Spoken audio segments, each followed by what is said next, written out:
to use the mic so it's in recording. Hi, I'm Robin Truslow, Public Relations Coordinator for Calvert Library, and one of my jobs is to help put on adult programming. So this is part 2 of Surviving Route 4. Last month, I guess we heard about laws and how to drive safely in traffic. Don't ride in the left lane, where you turn for turning left across the highway, all kinds of things that some people didn't know. Anyway, so we learned a lot. And today we're going to learn more about how to enhance our skills. Like from an OT perspective, I'm going to say we have 2 presenters. One of them is Kathy Kaplan's. She's an occupational therapist with over 35 years of clinical experience. She has extensive expertise conducting driver readiness testing and providing treatment to help individuals, particularly those who've experienced a stroke or traumatic brain injury. And she's helped them regain skills to return to driving safely. Kathy's comprehensive approach to rehabilitation also includes working with patients, where she combines her deep clinical knowledge with personalized care to help clients achieve maximum functional independence. I think we used AI to help craft that, didn't we? Sarah Bradbury Faulkner is also an OT. She has been at Calvert Health for over 7 years and has experience in acute care and post-acute care rehabilitation, specializing in restoring function and preventing disability following injury or illness. Her work's dedicated to helping clients regain their highest level of functional performance, supporting their transition back to meaningful activities and occupations, including community reintegration. So we're going to learn some stuff today, and those of you watching online will learn later when you're watching it. So I'm going to turn it over, I think Kathy's first, maybe? Okay, I'm going to turn it over to Kathy.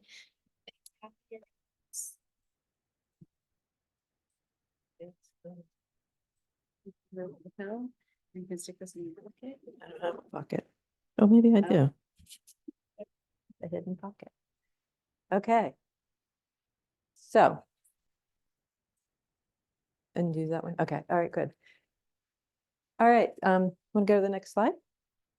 So our plan tonight is to. Next slide. Next button. Okay, so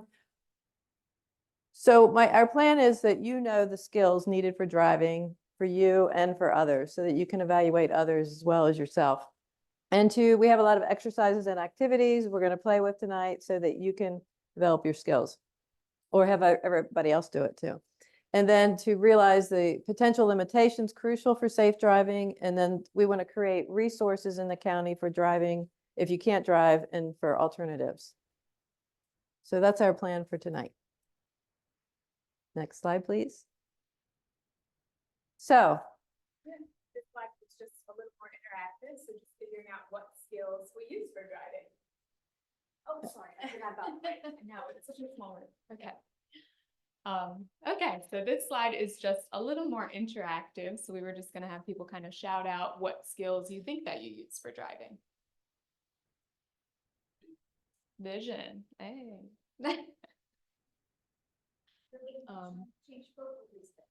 Yeah, so that's a component of vision, definitely. So we can just jump through some of these. So yeah, paying attention, like there's different types of attention. We got vision. Visual scanning kind of goes into our motor reaction time, judgment. We have problem solving, sequencing, different like executive functioning skills. I think there's just, yeah, last one is just emotional regulation. So we kind of touched on that at the last one as well, with a little bit of road rage discussion. You can go to the next slide. I think this is okay. So then we have the physical components, and we talked about vision, which is crucial. I think we'll get a little bit into that and different aspects of vision. And then the hearing is helpful in detecting sirens and horns and that kind of thing, but it's not as crucial as the vision. And then neck mobility and shoulder range of motion, foot and leg strength. And you want to be comfortable when you're seated. So you want your hamstrings to be stretched out. We're going to start an exercise, a little exercise where if you sit on the edge of your chair, and we're going to follow a little exercise to loosen up your neck as if you were driving in the car. So I want you to get really comfortable. If anything hurts, don't do it. And if it does hurt, you can just imagine it. Or if you know that you have limited neck range of motion or any kind of range of motion, just be aware of your body. Stay within your comfort range. You might want to sit down and just really sit on the edge of your chair, and we can go ahead and start this. We need to get the volume up. Volume. With Paul McAnder. And this is the next in our sequence of the 10 essential Feldenkrais lessons. Yep, today we're going to do the Volume. easy turning lesson. And that lesson actually was published. What? No, we were looking at the volume. If you can help me.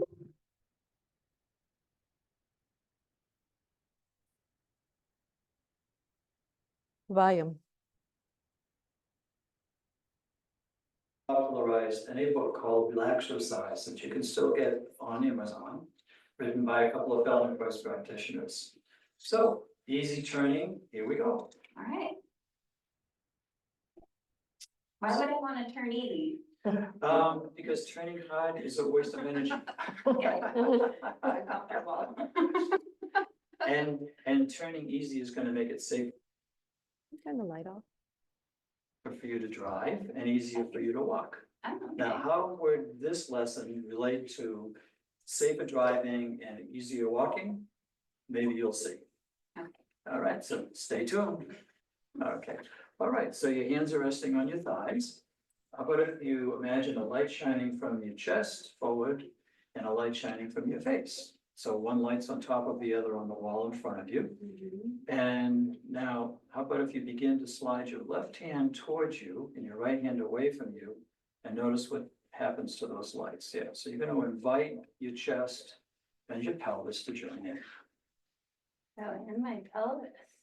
Oh, I'm sorry. Invite your chest and your thorax to join in. Yeah, we're gonna have the pelvis join in a little bit ahead of myself. We're gonna have your pelvis join in a little bit later. Yeah. Why don't you sit back and do So the as you're exercise? watching, you can see that what Caitlin is doing is she's moving down to the pelvis and rotating. But the pelvis is staying where it is for now. And I'd like you to kind of look at the spine from behind and see all these segments and all these joints. And one of the things that's happening is right now, Caitlin is sending information up into the little woman in the control room, into the central nervous system that's speaking to, oh yeah, okay. I have all these different places that move and all these little muscles that I can send more appropriate messaging to.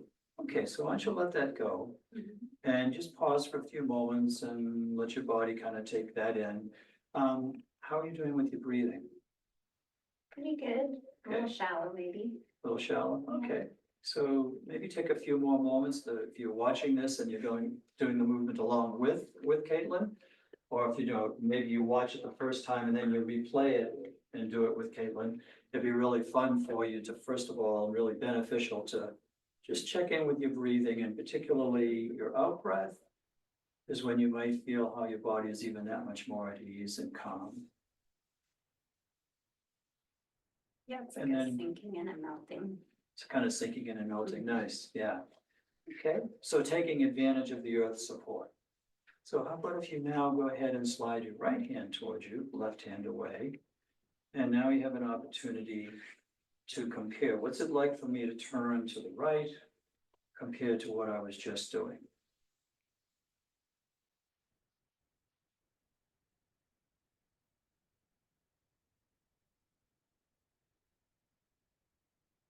And so you might stay with something like this for 7 or 8 or even 15 repetitions. It really depends.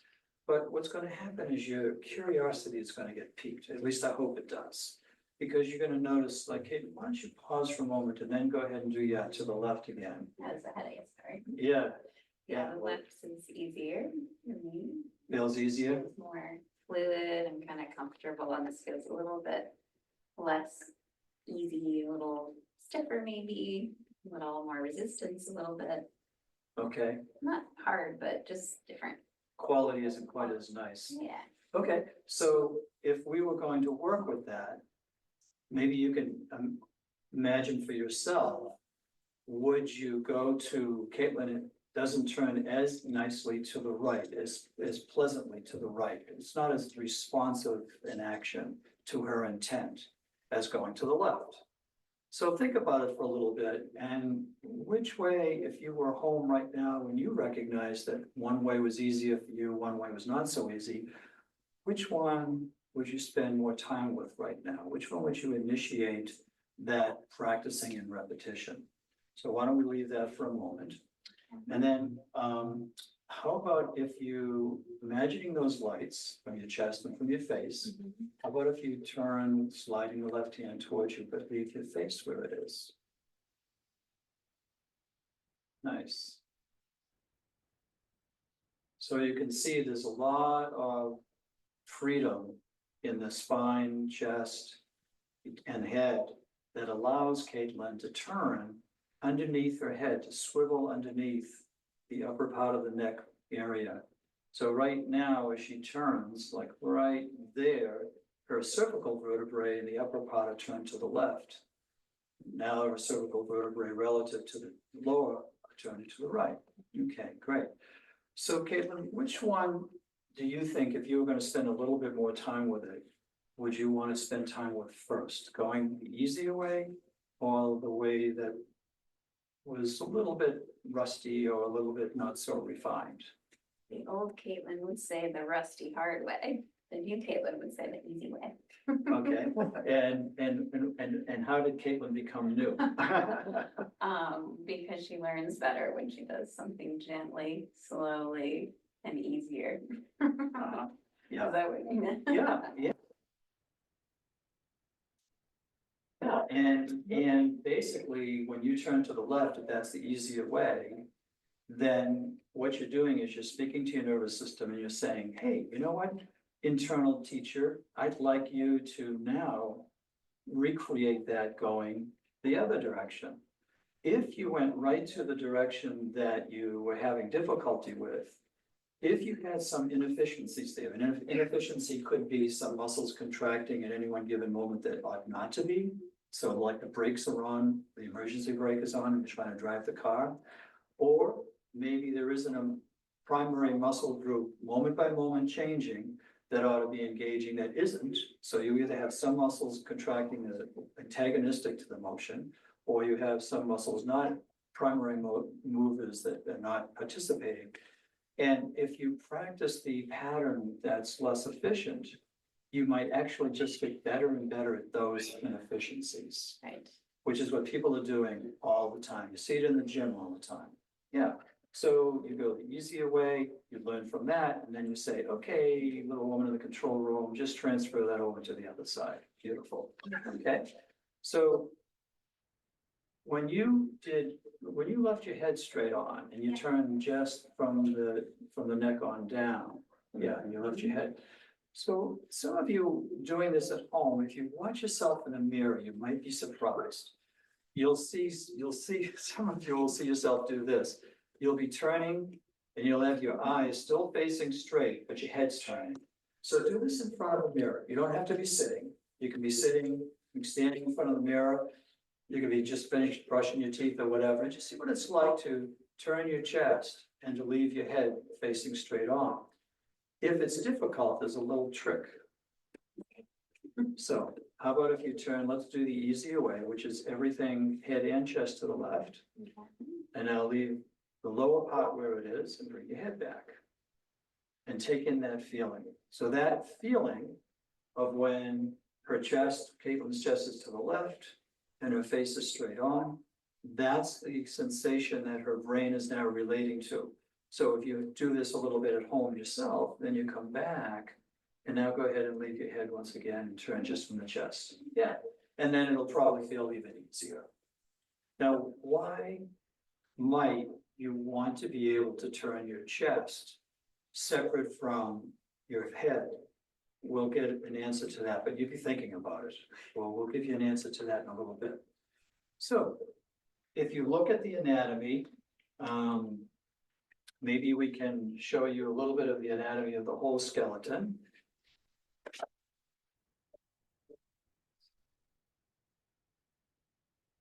And yeah, and so we've moved down to here. So we've moved down to the pelvic area. What we haven't done is included the pelvis and the hips. So that's next. So how about if you once again slide your hand, your left hand up and the right hand away from you, and at the same time, let your right knee begin to aim towards the other foot. Beautiful. Yeah. Now go ahead and repeat that same direction, and this time don't go quite as far, Caitlin. Just make it a little bit lighter, a little bit easier. Yeah, we're not interested so much in range of motion as much as we're interested in quality of integration. How is everything flowing together? You know, you've all met people who are strong, but they're not very athletic because they had never learned how to put it all together in a beautiful way. Okay, so now I want you to go the other way and see how that feels. So now she's thinking about her left knee turning towards the right foot. In this case, if you look at this movement, it's different from the earlier movement. Caitlin's pelvis is like a gate, and her right hip right now is like the gate post, and the gate's swinging open, and then the gate is swinging closed. Beautiful. Yeah. And a lot of people love to do that movement and then alternate it. So why don't you see how that feels? Yep. Hold on. Tried too hard. And when you, that's it, keep that going. And when you come back to neutral the next time, look down and slow just a little bit. And then come on up tall as you turn. Okay, so you see how we're adding a little bit of springiness in the torso, making this a more three-dimensional movement.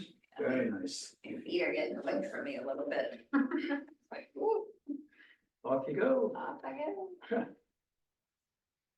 Now, can you do that and have your head going opposite?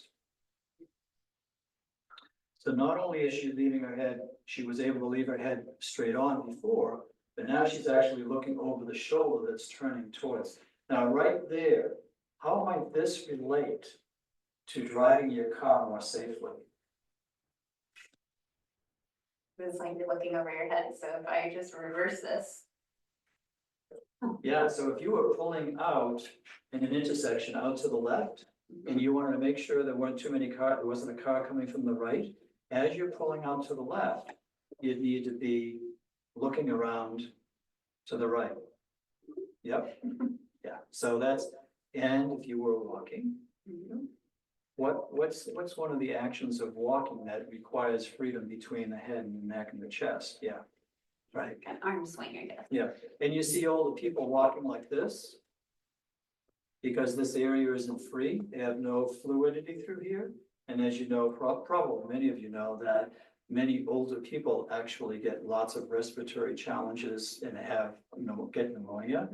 Many people, that's really the cause of expiration because they're no longer expanding this and moving it and getting deep stimulation and deep breaths into the lungs. Yeah, I think this is a great exercise or lesson for people who have a hard time breathing deeply or feel like their postures. A lot of people come in and they say, I want to work on my posture. My shoulders are so round and at my desk. And, in reality, it's more about freedom of releasing and your neck not being one big stuck Yeah, thing here, and the stiffness in the upper back kind of letting go and moving rather than staying closed in around Yeah. your heart.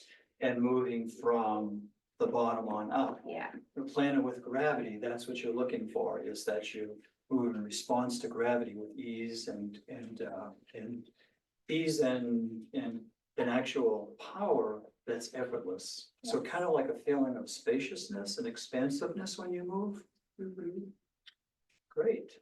Well, I hope you enjoyed that lesson and stay tuned because we've got some more coming. Great. Okay, I don't know if anybody felt anything from that, but those are YouTubes that you can get for free. And it's a Feldenkrais exercise. They're very gentle, very easy, and they help increase your range of motion. And as he said, it'd be really important to have that range of motion for driving so that you can turn side to side. So there are other things to do too. If you don't have that range of motion, there's mirrors and things you can put in the car, but really you want to keep your body as fit as it can so that you can turn side to side. And did anybody feel any looseness or any increased range of motion when they did this? Did you feel anything different? Yeah, yeah. Harder, yeah. And typically we learn if it's to go to that hard side and push, push, push, but really we want to learn from the easy side on how to teach the other side. And that's what Mr. Feldenkrais, when he started creating these exercises, he had an injury and he just started really studying how the body moves to make it more fluid. So it's a really good exercise I love to use when I was working in my practice. And if people don't have the physical capacities, there's other things too. Like I've worked with people that don't have use of their legs and they use hand controls and the arms too, for their arms too. Next. And Okay. So for this next slide, a lot of this information was actually taken from the MVA's website. So this criteria is what you need for an unrestricted driver's license, but it's not to say that you can't drive if you don't meet the criteria. You just may have some restrictions on your license. But one of the things is just visual acuity of 20/40 in each eye. So that's like the Snellen eye test. So when you stand and you have to read the letters on the wall. So that quality of vision, being able to see through both eyes or binocular vision, and then a continuous field of vision of at least 140 degrees. So again, that's for an unrestricted license, but you can also meet a criteria for a restricted license. So visual acuity of 20/70 in one or both eyes, continuous field of vision of at least 110 degrees, with at least 35 degrees at the midline. So kind of being able to have central vision and then kind of rotate to take in what maybe you're not seeing. Yeah, so unrestricted license, you can drive anytime, anywhere, but maybe if you have some kind of vision component going on, you could still qualify for a restricted license, which may be driving during daylight hours or maybe not during rush hour, so there's not as much traffic that you're having to process visually. Yeah.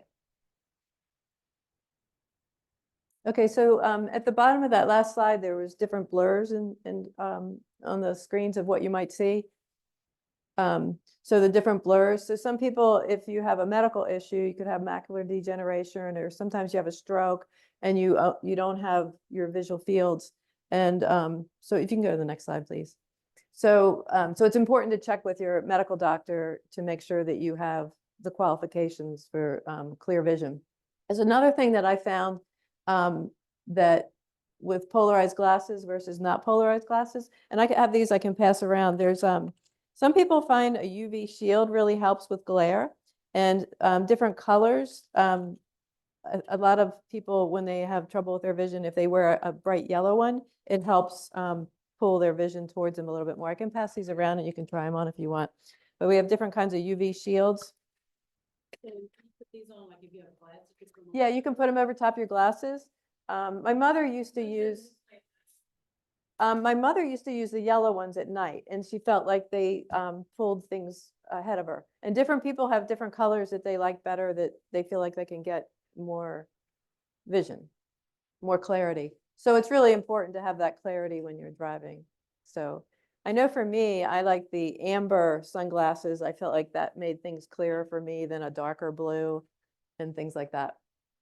So so it's really, really important if somebody does have vision problems, it doesn't mean that you can't drive. It just means you have to follow up with the doctor to find out what your limitations are. So a lot of times after a stroke, people are missing part of their vision, but if somebody has a stroke, they can usually learn to scan if it's just a field cut, but sometimes there's other things that happen too. So next one. So I talked a little bit about field cuts. So and so if somebody has a stroke, sometimes when you see here where it says normal and hemianopsia, so the hemianopsia, some people they don't really see on half of their vision. So if you just have that hemianopsia, you know it and you learn to turn and scan. So you have to practice that scanning. Sometimes with a stroke, people might have the hemianopsia, but then they might also have a neglect on top of it. So they could have a neglect and they don't know that they have the hemianopsia. And they might keep running into things on the side because they don't know that they missing that field loss. And sometimes people, when they're like that, they might eat and they might miss half of the food on their plate if they have a hemianopsia with the field cut. Usually if somebody just have a hemianopsia and they can realize eventually that they didn't eat all their food, and they'll start to turn and automatically scan to the side. So it's easier to learn to compensate when you just have that. But a hemianopsia is typical for a stroke, but sometimes there's different kinds of things. I've seen people that have a quarter of their field missing or 3/4 of their field missing, so it can vary. But it's really important for people like that to really check with their doctor. And then you have other kinds of things that sometimes people, they don't see the whole field. And then sometimes they just see that little central part. So the lighthouse scanning, did you want to talk about that?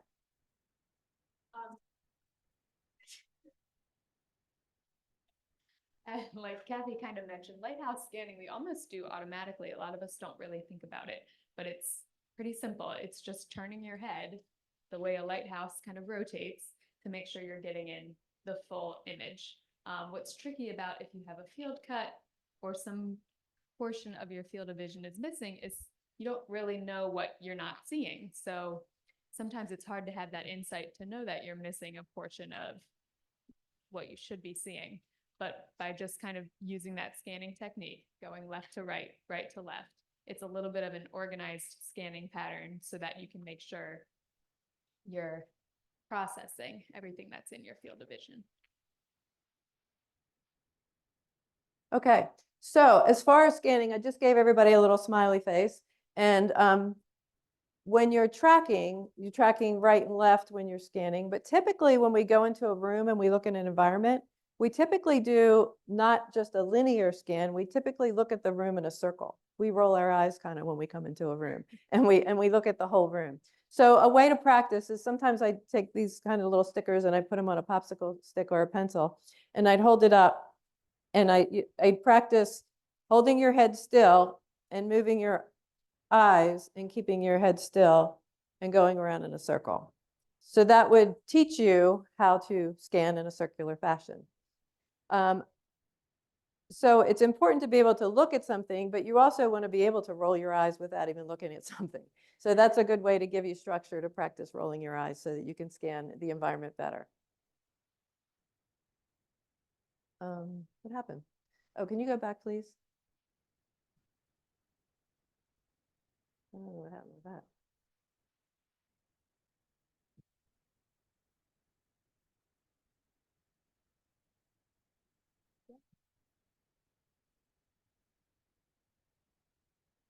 Okay. Oh, okay. So if someone, I think we talked about this earlier, if you don't have the scanning skills, the mirrors help, and having your mirrors set up well. I think we were, okay. So there's another thing that happens that this is kind of cool to look at. So with your eyes, there's also, you have reflexes in your eyes that help you focus, and it's really important to be focused when you're driving. And there's a little reflex, the accommodation reflex, when you look near and you look far away, and you can take your little smiley and you can look at it and get it in focus, and then look at something across the, maybe look at the top of the letters at the top where it says eye reflex. So you look at your smiley, get it in focus, and then look across the room far away and get that in focus. And then you come back, and as soon as you get one in focus, jump to the one in the distance.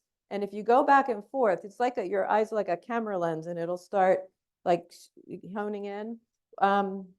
When I first started doing this, I was like noticing that, well, I'm not really focusing really quickly when I looked at my near, especially after you get over 40. And then I started being able to, oh, okay, I could get it. And then I'd look far away, and it took me a while to accommodate. And then as soon as I got that in focus, then I come back. And the more I did it, the quicker I got at being able to get my accommodation reflex going. So there's another thing I didn't talk about with the visual fields. And if we could just go back one, I forgot about this exercise. Yeah, so with the visual fields, if you don't have your full visual field, if your peripheral vision on that one where you don't quite have it all, There's an exercise where you can practice where you take your your smiley and you look at it. And I just start noticing, like, what do I notice in the room? I notice a blue shirt over there, and I notice somebody over here, and I notice this over here, and I notice her waving her hand. And I just start noticing, and I start expanding my peripheral vision, which is really important for driving. And Okay, so this next slide, we're kind of looking at visual perception. So I think with vision, like we just talked about, we kind of always think about our eyes. So we jump straight to our eyes. We think vision, eyeballs. But there's actually much more to it. The other component of visual processing is our brain. So our eyes kind of take in the light, the shadows, the colors, but then it's up to our brain to finish processing and really create an image and process what's going on in our environment. So this slide is just some representation of different components of visual processing, but we're gonna kind of break it down a little bit further and look at how that impacts driving skills. so then you have your visual spatial relationship skills. I'm not sure if this is me, I'm supposed to be talking or not. I don't have the things.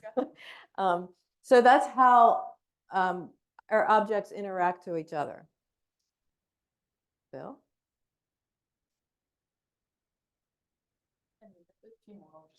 Yeah. So why is it important how objects relate to each other? So that's a perceptual. That's your brain's interpretation. How do I know she's over there and how far she is compared to where I am? How do I know the distance? And why is that important? Well, staying in your lane, of course, when you're driving. Pulling in a parking place. Some people can parallel better than pulling in, and you know how their visual spatial skills. And then passing in traffic when you're changing lanes. Right now, we have a lot of the cars have the little safety things if there's somebody there. But it's really important to know, where are you in space? Where is your car in space, so that you can interact in the world safely. And backing out of a driveway. Is there anything else anybody notices that, like, their visual spatial skills? I know that for me, I can parallel park better than pull in. And it's like, yeah, it's kind of weird. But I can do that really, really well. But it's like, oh man, I have this little perceptual thing going on when it comes time to pulling in. So merging in traffic. Oh my goodness.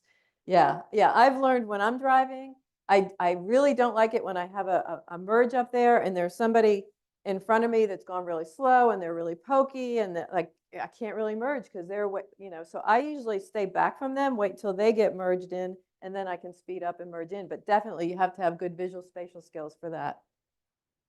Probably like pulling up to a stop sign because you need to know how much space is between you and the intersection and when it starts slowing down.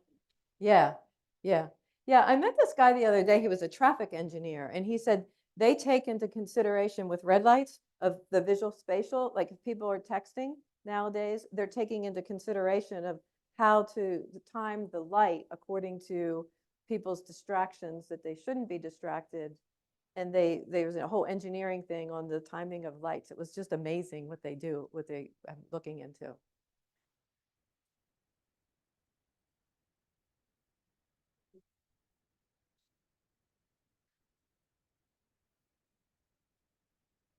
Right. And the policeman said that if you are texting, if people are sitting in a car delayed, that's when they know that they're on their cell phone. Yeah, that's a tell. Yeah.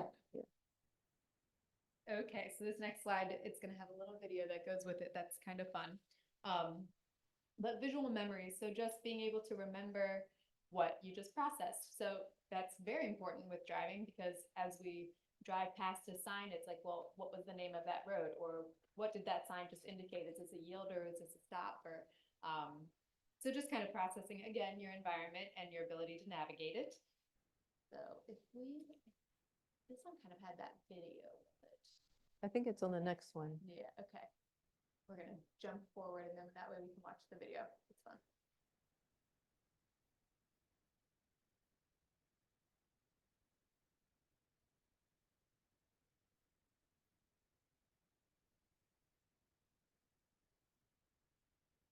Robin, I want the light off.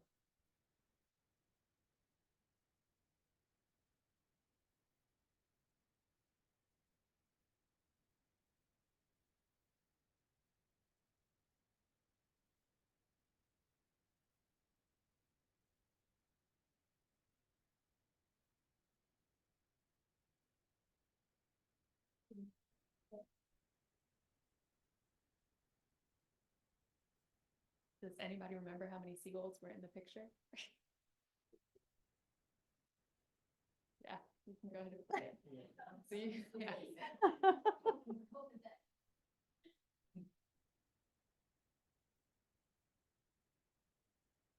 Dun, da, da, da, we get another sticker there. When Rooster was looking. Yeah, that one, yep. Yeah, you got it.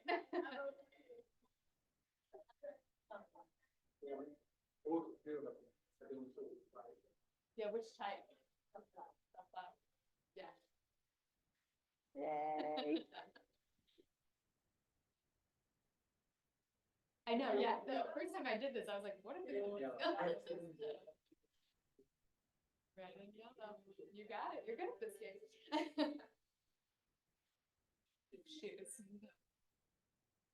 I was like trying to remember the date. Yeah.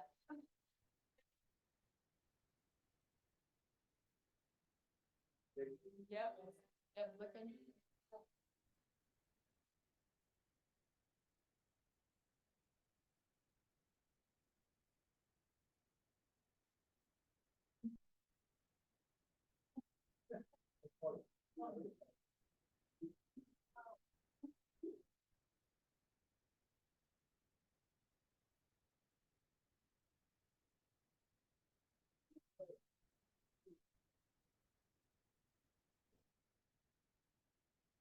I knew that one I'd watch.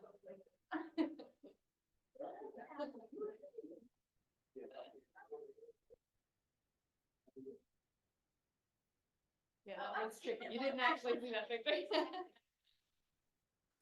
Oh.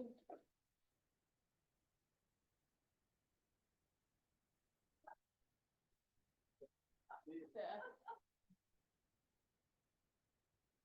Okay, so the first time I watched that, I thought to myself, I was like, oh man, that went by really fast. I don't know if I want to use that video for tonight. But then I was like, well, I guess if you're driving 55 miles an hour past something, it's going to be going past you potentially that fast. Yeah.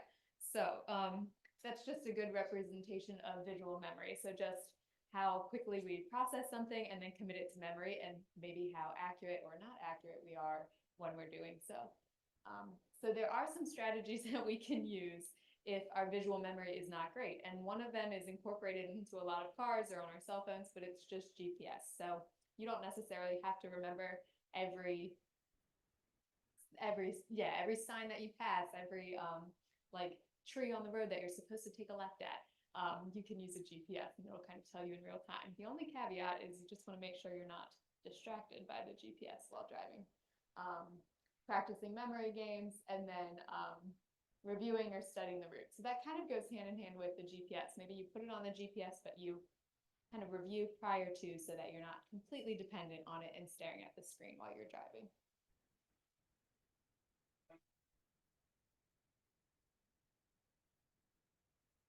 Okay, so in keeping your visual perceptual skills or developing your visual perceptual skills, there's a lot of games that you could play and things like what we just did for your visual memory. But I really like to have people interact in a three-dimensional world, doing games where you're really interacting to keep your visual spatial skills. But there are a lot of computer games that are also very helpful. And we found a lot of YouTubes to play with tonight to develop your skills or check your skills. But puzzles are really good. I don't know if anybody remembers the perception game. It had little shapes that you had to. Yeah, exactly. Yes. That was a great game because you look at your reaction time. How quickly can you see the star or the moon or whatever and put it into place? Very good game with reaction time and perception. There's another game, Spot It. It's a little round cards that they have all these cards and you play with other people. And as soon as you see the sunflower or I have all different kinds of those things. Yeah, you have to like grab it and play with other people and test your reaction time and your ability to see something and react. And then I Spy, different card games, ball games, and computer games. But the only drawback of computer games, they're not three-dimensional. You're not really interacting. They say, I used to work in the preschool, and they said that they could tell where kids come in to the class, and they kids that are being trained by tablets and video games versus kids that are playing, like some of the kids can't play with blocks because they don't really know how to interact in a three-dimensional world. And the teacher said they could tell which kids were interacting in a three-dimensional world and which ones weren't. So we really need to keep that, interaction going. Kind of going off of that, I was looking into it more, just knowing that we were going to presenting tonight. And I was trying to find, were there any online programs that you can do that do improve your visual scanning and motor reaction time? And actually, there are some studies that show that there really wasn't much correlation between like using like an online simulator. The benefit is really just like from practice in real time. So like you said, more of the 3D environment is where you get a benefit. So even though the games sometimes seem silly, if you don't use it, you lose it. So just trying to keep your reaction time up, doing something more interactive than just Right. kind of a video game. Oh, that's simulated cool. thing. So that, yeah. All right. Does anybody else know any games that they do that they think that might be helping their skills?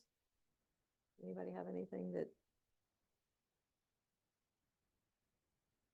I think Mahjong, a lot of people play Mahjong too. That's a good one. You get your thumbs going really well on the computer games, some of them.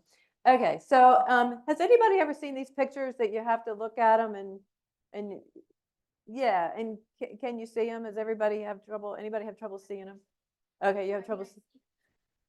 Been able to like Never been able to do it. Well, I don't know if you know why that is, but I can show you some things that maybe we can develop those skills, because in order to do that, you have to have really good depth perception.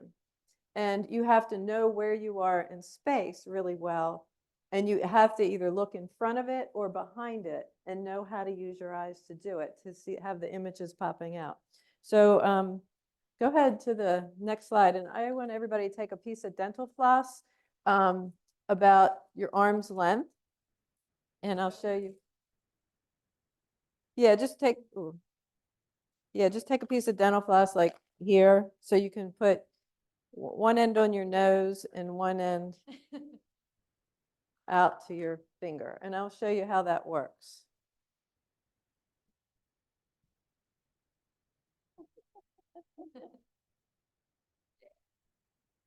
it'll do the job. Oh, I should probably have a piece too, so I can show you.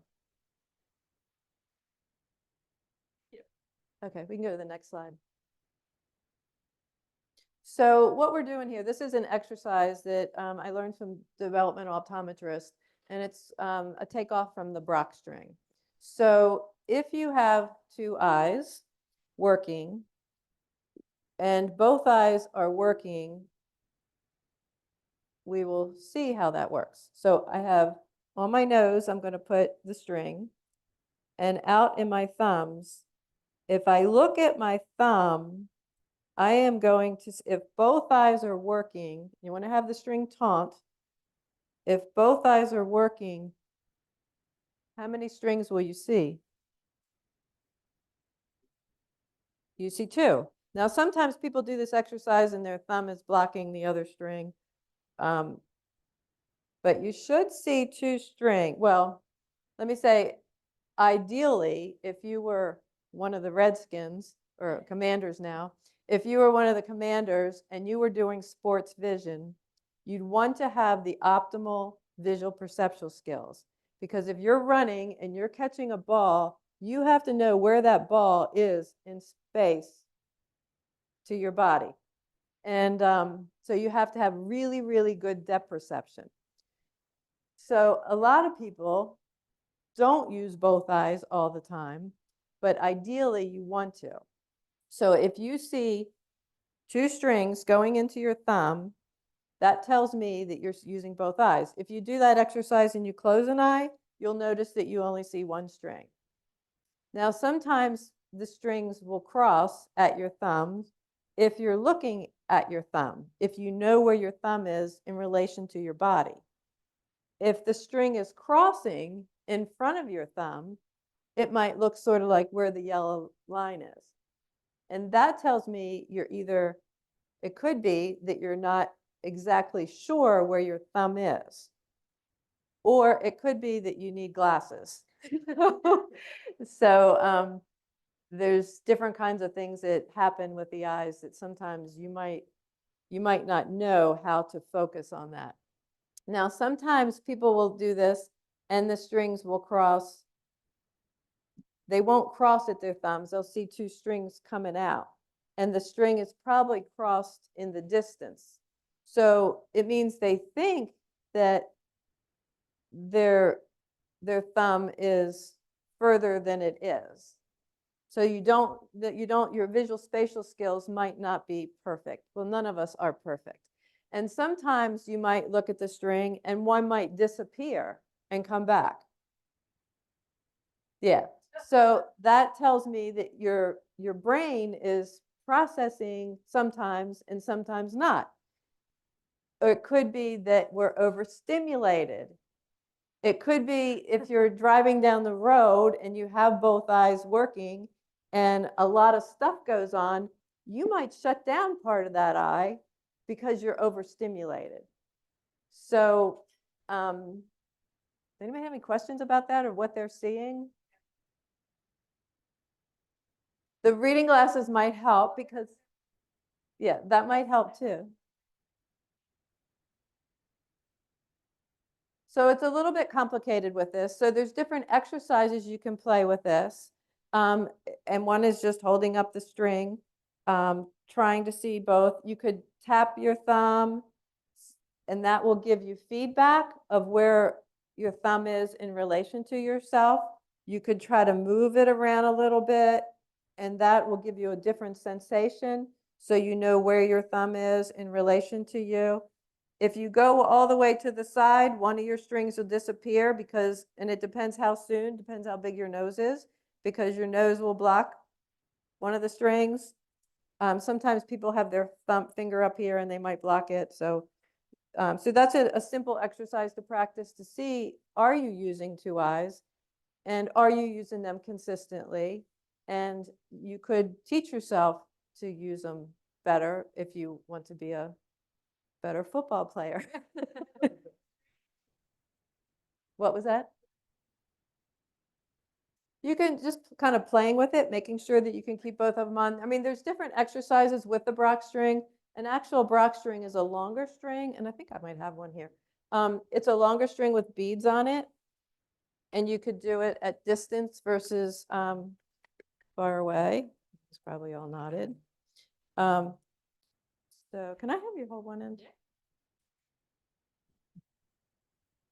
So this is the actual Brock string, and they can play with like I can look at this here. If I'm looking at this green bead, I will see one green bead with two strings going in, but I will see two out there, which is perfectly normal. So if I were looking at one of those pictures and the picture was right here, I have to actually look behind it or in front of it to see the picture popping out at me. But this is an exercise I could do with the Brock string. So I'm looking here, I see one bead and two yellow ones. If I look at the yellow one, I'm going to see two here and two red ones. If I look at the red one, I'm going to see a V with two green ones here, two yellow ones, and then a red one. So it's just kind of a, what was that? I've been working on this. So initially, I want to tell you, I didn't see bowstrings all the time. They turned on and off. I had an intermittent suppression, but I've worked on that, so I can catch a ball better. But none of us are perfect, and we all have things to work on. But it's something that if you are having the trouble with that pictures, and if you notice that maybe you weren't the best in sports as far as catching a ball. Now, so with depth perception, there's different kinds of depth perception. There's an actual depth perception of using both eyes, and this is the reason why I wanted to bring this up. Using both eyes together, like I know where you are in relation to me. So there's another way that if I only had one eye, I mean, can I drive with just one eye? Yeah, I can. And I think you said on a restricted license. I had a friend of mine that only had one eye, and I drove with him, but I would never drive with him at night. He didn't have the depth perception.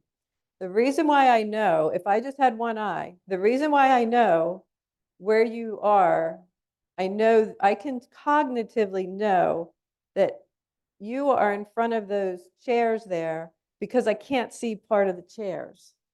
So I know cognitively where you are in relation to that. So does that make sense? So there's a cognitive depth perception that is easier during the daytime. At night, you don't have all that feedback to tell you where you are in relation to other things.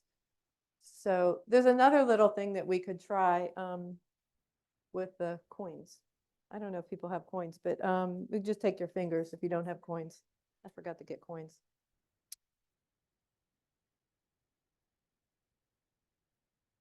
I forgot about this.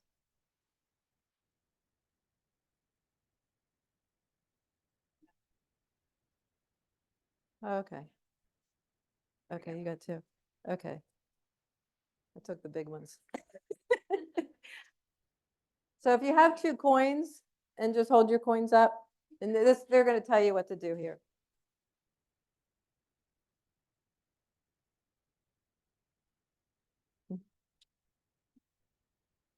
Most important tools in your visual toolbox. To illustrate just how useful it is, try this simple experiment. We turn the light off. Take 2 coins, preferably of the same size, and Here. pinch one in each hand. I'm going to turn the lights off. Raise your arms at your sides and quickly touch the edges of the 2 coins together in front of you. Not too hard, right? Now reset your arms and try it again with one eye closed. Without slightly different perspectives from both eyes creating a helpful sense of depth, the task becomes much harder. The way our eyes are positioned and the keen depth perception that comes with them gave humans evolutionary advantages that have helped us survive and thrive. Thank your depth perception the next time you're able to take the money and run. Okay, thanks.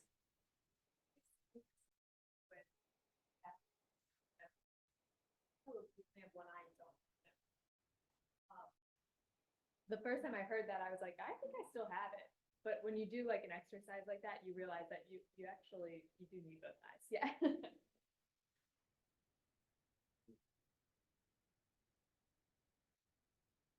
Okay, so we're going to shift a little bit. So we've gone on a lot about vision and that component of driving, which is definitely important. Another component that we've kind of touched on, but we're going to go more in depth with, is just the cognitive components of driving. So there are 4 different types of attention. So just to highlight a couple of them here, there's sustained attention, which is our ability to kind of focus on one task for a prolonged period of time. And then there's selective attention. So that's being able to keep your attention on one task when there are some other stimulus going on. So either something auditory or visually going on outside of what you're really attending to. So yeah, this is a little video to do. It'll kind of talk you through it, but just kind of bringing our attention to sustained attention.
Yeah. So that's just a nice example of sustained attention. You're just focusing on one thing. It's a giant red bullseye. You're knocking on the table when you see it. There wasn't it was nice and quiet in this room, so there weren't a lot of other auditory distractions or anything else going on. And there's that, prolonged period in between, but everybody maintained their attention and was able to still knock. That's what I'm starting here as your channel. And the fruit, your income. The more you make, the more they take. That like selective attention.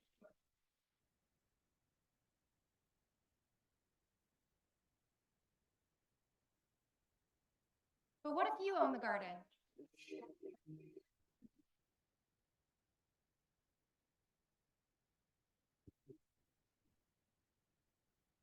This is a test of selective attention.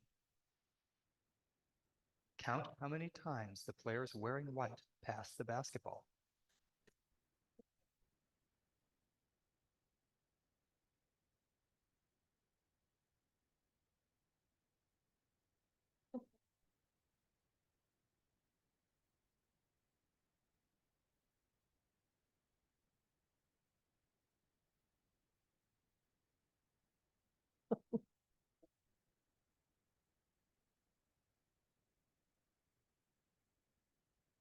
How many passes did you count?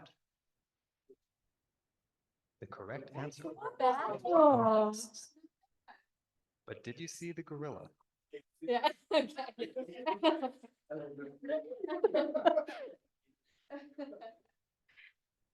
That's good. I think I'd drive with you. So selective attention is being able to attend to one thing, even though there are other distractors present. This video Like is a from go- research by Daniel Simons and Christopher Chabris and is copyrighted.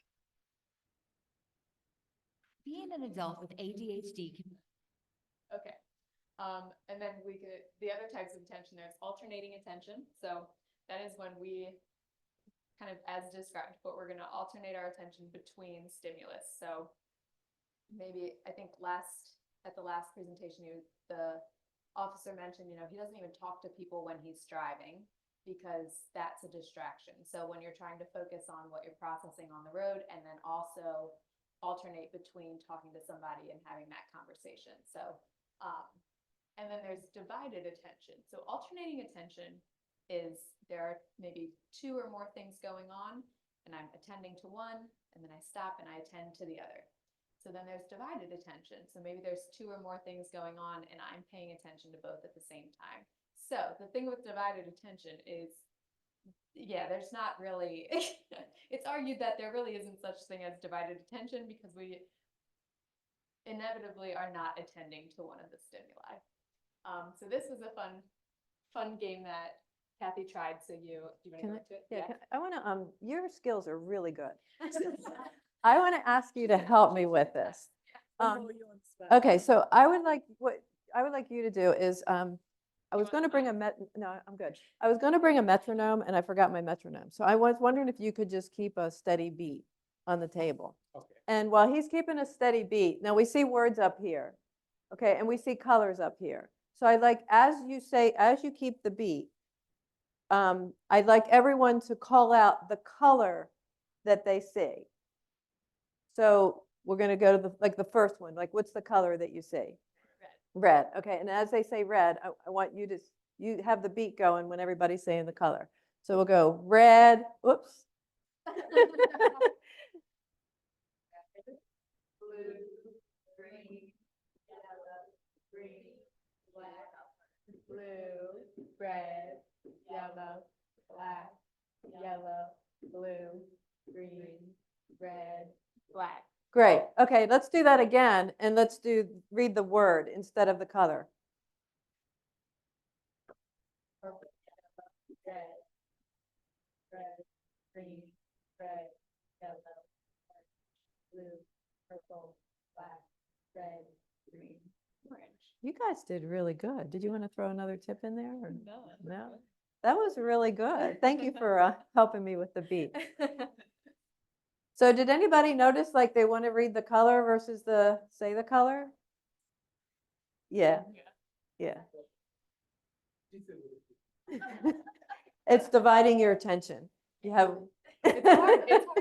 I don't think you're the only one in the room that has trouble with this. Am I correct? She's looking at you. Yeah.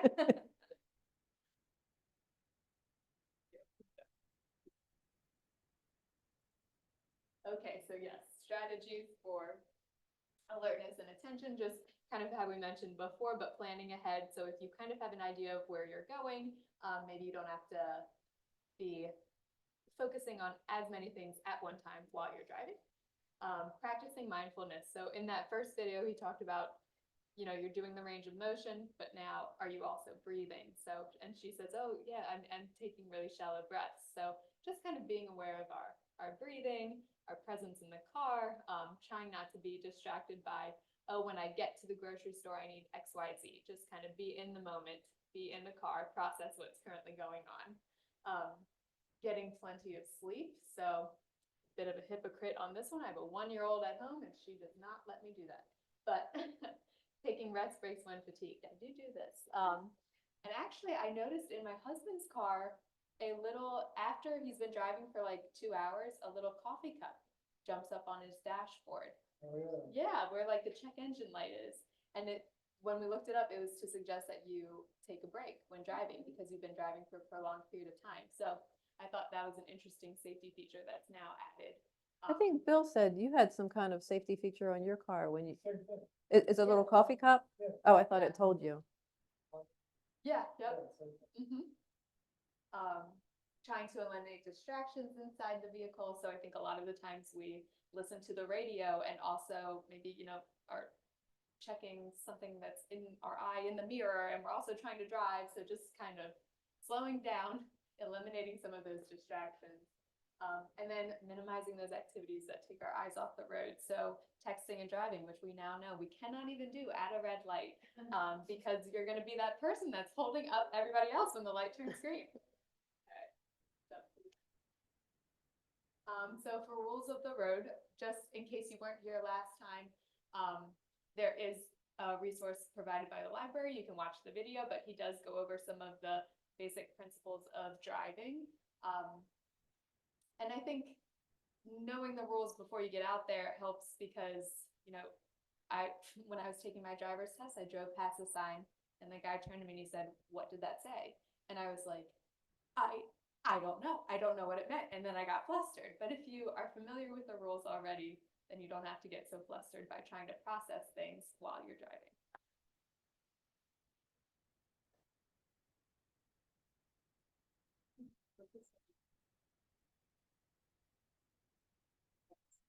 Okay. So a big component of driving, and we've mentioned this, but it's visual scanning and then our motor reaction time. So our motor reaction time is the time that when you see something and process it, now it's up to our muscles to contract and our body to respond. So it's a pretty complex system. It incorporates our eyes and our brain and our nervous system and our muscles. There are a lot of different factors. So are we paying attention in the first place to recognize what's going on? Are we processing what's going on?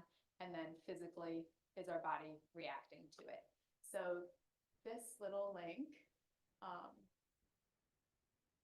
was kind of fun. It's a driving simulator, which we know doesn't always improve our driving skills, but it tries to guess how old you are based on how fast you react. So does anybody want to try it and see if it is accurate in guessing your age based on your motor reaction time? Oh, this is really fun. Do you want to try it? You're really good. I will say, so the first time I did it, I must have had a slight delay because it guessed I was like 20 years older than I actually am. But then the second time I did it, it guessed my age. It was off by like 1 year. So I was impressed. You want to try it? Yeah. So, okay, come on up and you can use this laptop. And yeah, see it one time. Yeah. And you can try it a few times. We won't judge. Oh, we will. Okay, so the stop symbol is basically going to pop up and you get to press any key. So it can be space bar or anything like that. And then it's going to stop it and guess your age based on how fast your motor reaction speed was. Yep. So hit start. Yep.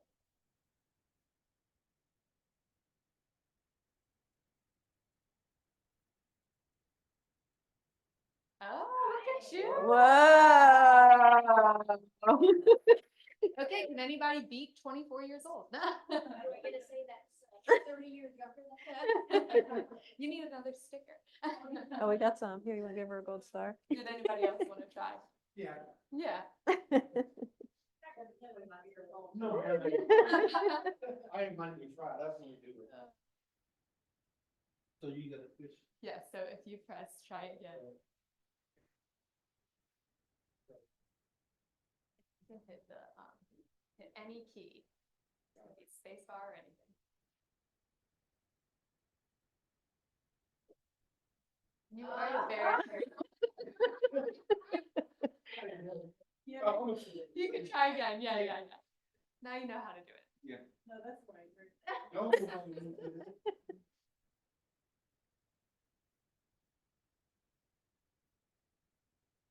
There you go. 37. Not too shabby, not too shabby. Yeah, we do. It's 24.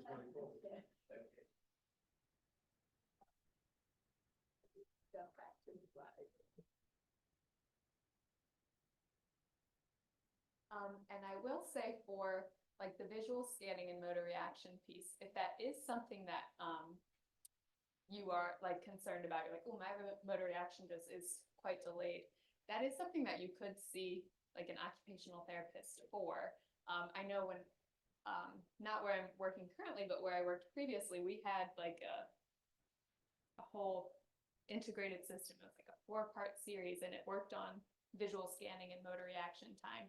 And I know the results of that were correlated with people's ability to return to driving. So it wasn't to say if you passed all 4 that you could just go jump behind the wheel. But it tended to be if you could pass those 4 tests that you were at an appropriate place to either do like a return to driving program or start the process. So yeah, if it is something that you're concerned about, you could try to go see a therapist and they can do more of like an individualized approach to work on it. Other kind of executive functioning skills that we use for driving, there's sequencing. So if we have good habits behind the wheel, so, you know, before I change lanes, I turn on my turn signal and then I accelerate. It just, if what we're doing makes sense, makes logical sense, we follow a sequence, it's easier for other people to kind of predict what we're doing and then drive safely around us.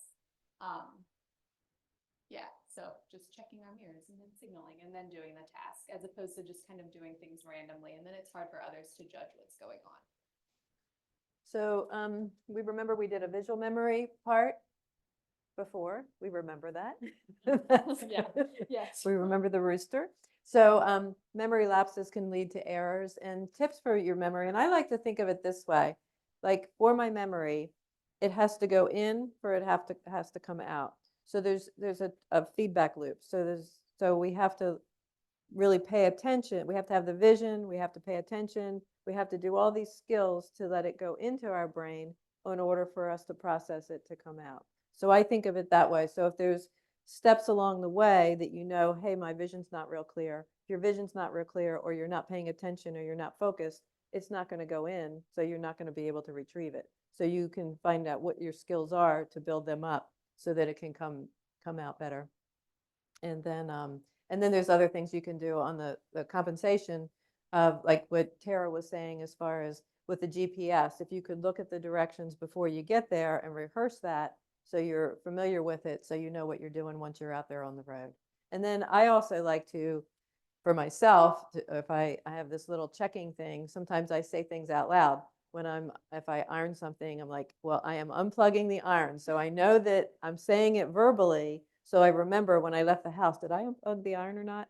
So, so to say that out loud, and that helps give you more feedback. So more goes in, so then it'll come out and I'll remember it.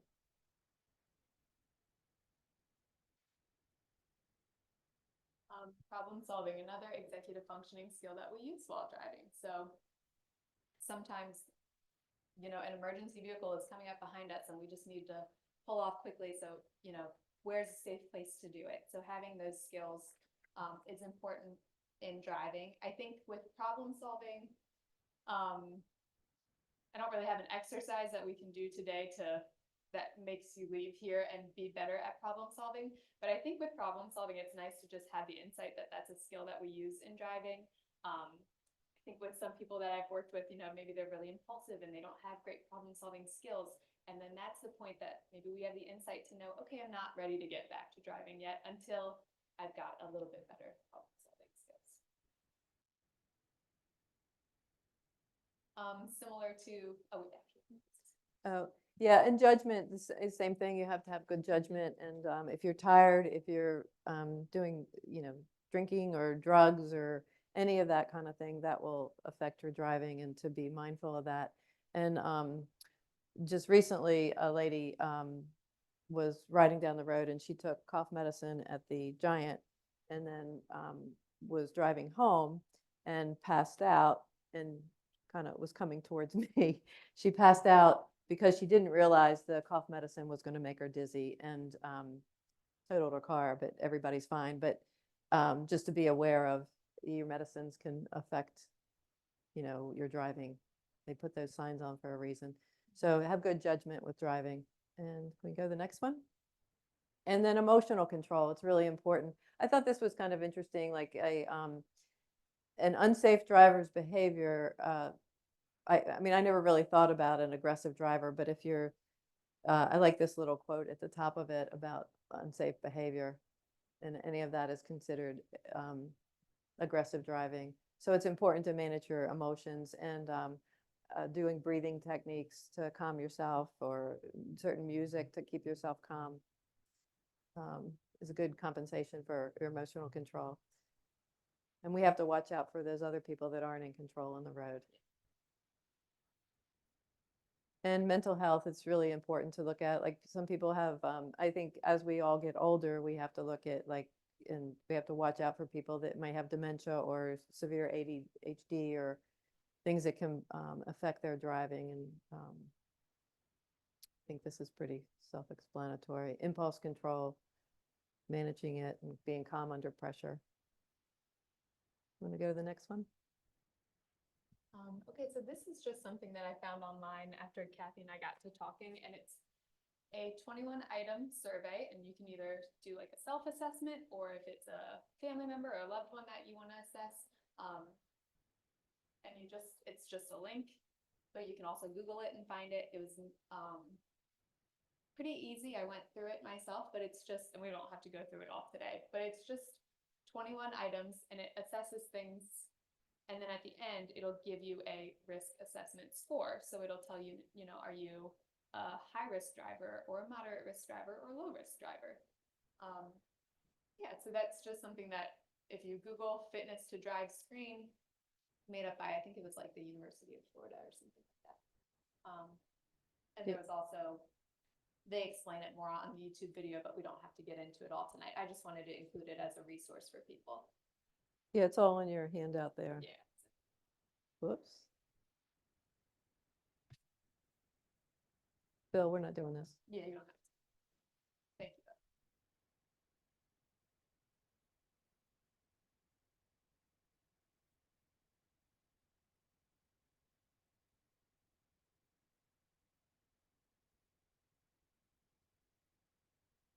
This is just a spiel. This is a lot on this slide. I'm not going to read it all to you, but this is just a spiel that I used to give in like a stroke education course. And it was just highlighting, this again is taken from the NVA website. These are just the conditions that they consider to be something that you would report. So I think some of them we don't always think about, but like sleep apnea could be a reportable condition. Or a mental health condition, or stroke. Diabetes, if it impacts your blood sugar to the point that it can change your level of alertness.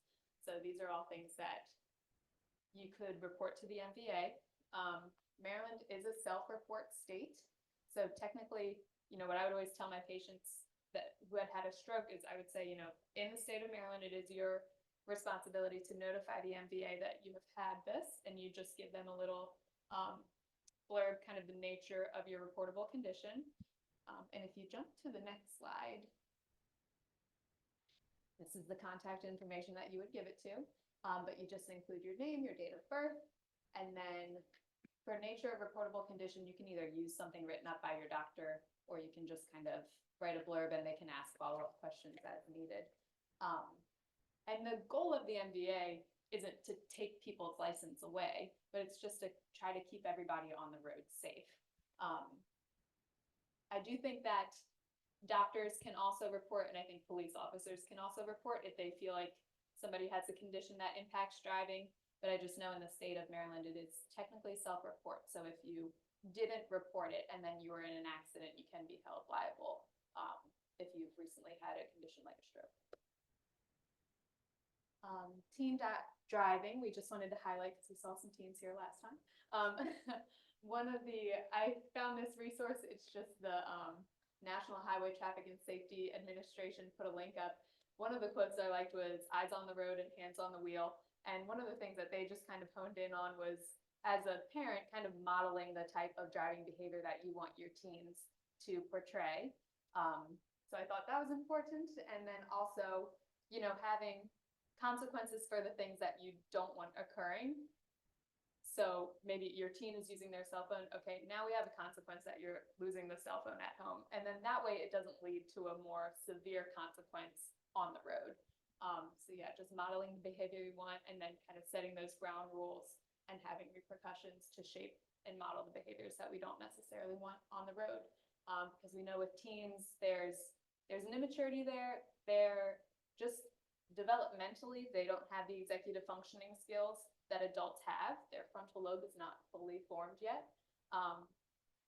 And they just don't have the experience as adult drivers. So a lot of the problem solving I think that we have as adults is because we've gone through something similar and then we know what worked and we know what to use in the future. So as a teen, you may not have that reference point. And then these were just some extra resources and skill building that we wanted to include.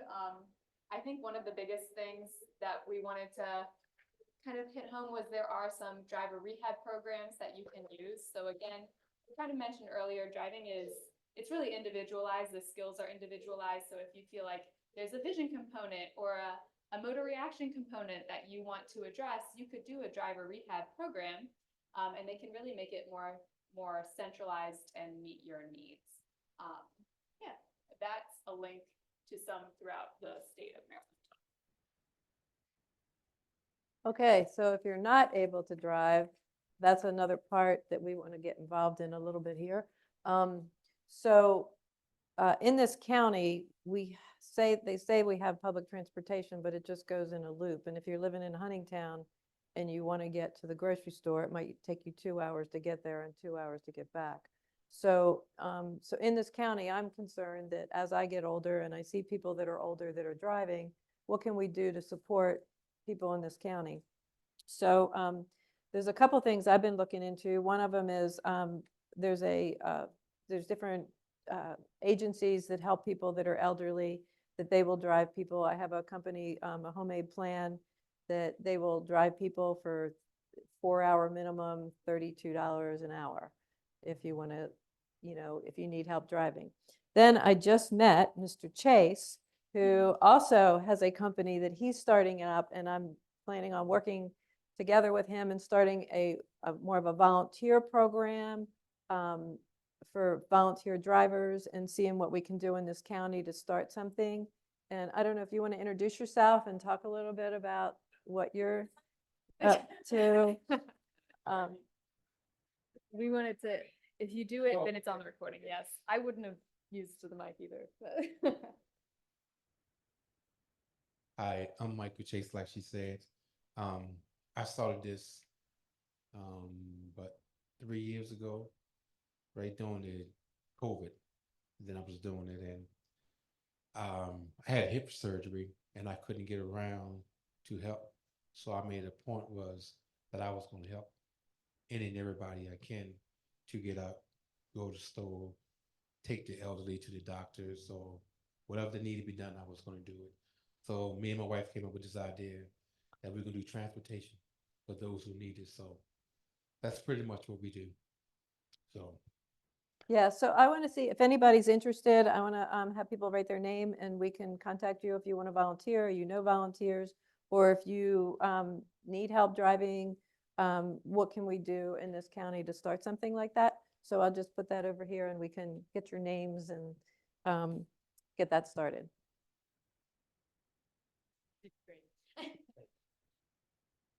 And I think, so we've been looking at like if you go back a minute, the Office on Aging and home care companies and churches and getting volunteers so that we can help people. And Mr. Chase told me he told me his prices are pretty reasonable. I know I have a brother that has needed a ride up to Hopkins, and he was looking at one of the rides around here. I'm not sure. I think we have Smart Ride and there's another one, but he has a disability and his aide was helping him, and they said they would charge $700 to take him to Johns Hopkins and back. Oh my gosh. And I'm like, that's not going to work. So I think, and Mr. Chase is pretty reasonable with his prices. Okay, so next slide, please. So this is my mother. She just turned 100 years old in July, and I helped take care of her. And she was an easy person to have her stop driving. But I don't really think it matters what age we are. I think I know people that are 30 that probably shouldn't be on the road driving. And I know some people that are 66 that probably have to watch their driving skills. And I had an aunt that drove until 104. And she drove, she was with it, she drove, she hit a curb one day and she said, I'm not going to drive anymore. So she quit. Now my mother, on the other hand, she was a little difficult to get her to stop driving, and she secretly renewed her license without letting us know, even though we weren't really getting her to drive. And now she's like, there's no way I could drive. The cars are too complicated and I can't figure things out. So I'm really grateful that I didn't have to do anything. I mean, she figured it out herself. And my father at the same thing, he figured it out. He's like, he had some vision problems and he knew he couldn't drive. But I know it's difficult for some people to, how do you help people know that they're not safe? Even like Tara was saying, people that have an injury, I know that people that have a hip replacement, the doctor might say, you're not supposed to drive for 4 to 6 weeks. And I used to say to my patients that had hip replacements, if you drive in between that time before you're medically cleared, if you have an accident and it's not your fault, you will be blamed because the doctor didn't clear you.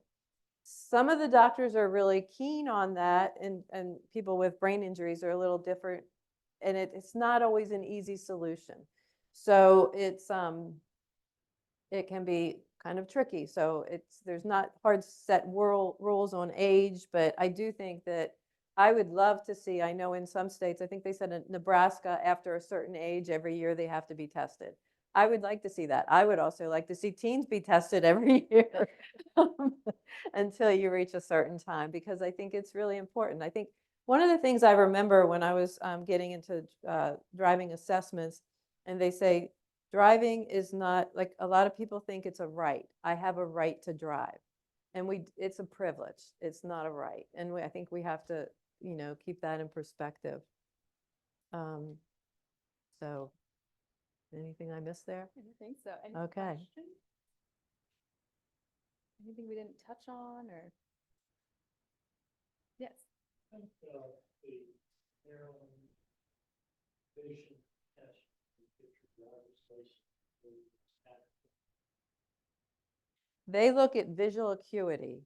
And I'm thinking they would see that if you had 20/40 vision, but you said something about 20/70 too. So you can do the restricted license at 20/70, which I think it's just like, during daylight hours versus driving at night.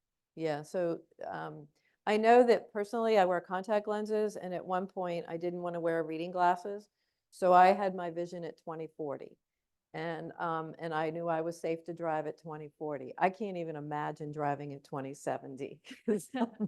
But do I think it's Adequate. I think we probably need more as we get older.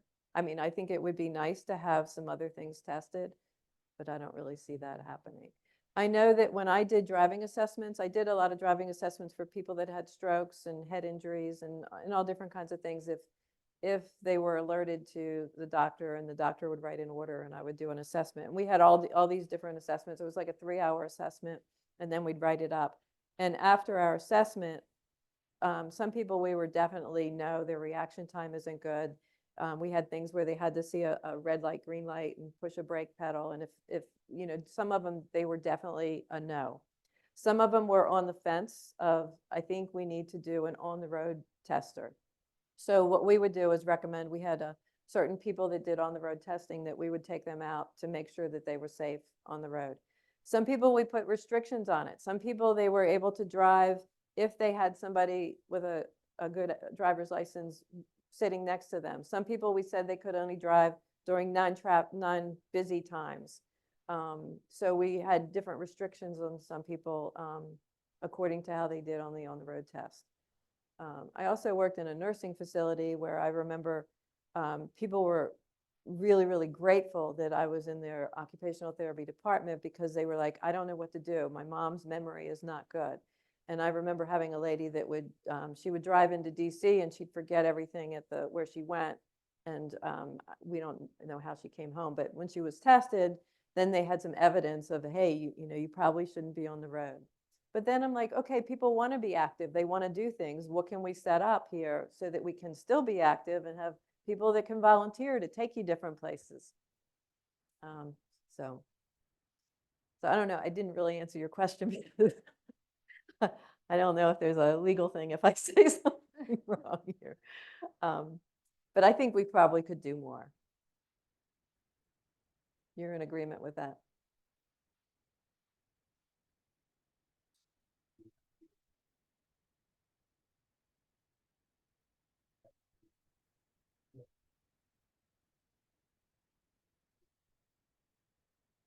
Oh, they do when you have the more higher advanced license? Okay, so do they test you more? Oh, well, that's good. That's good.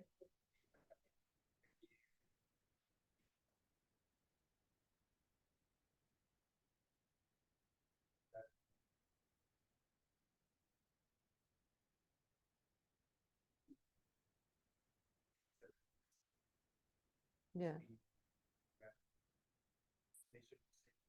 Yeah. I had a friend of mine that her mother, when she was older, her mother had trouble with her vision, a lot of trouble with her vision. And she went to her eye doctor and she said, can you give me a handicap sticker because I can't see on the road? So yeah, it's tricky. And I think years ago when I started out as a therapist, things are much different now then. But I think it was hard for doctors to even say, are they safe to drive? And legally, they were worried about, what's going to happen if you go to the doctors and they say that you can't drive, and they were concerned. But now I think we have more therapists doing evaluations and checking people out. So I think that's a good thing.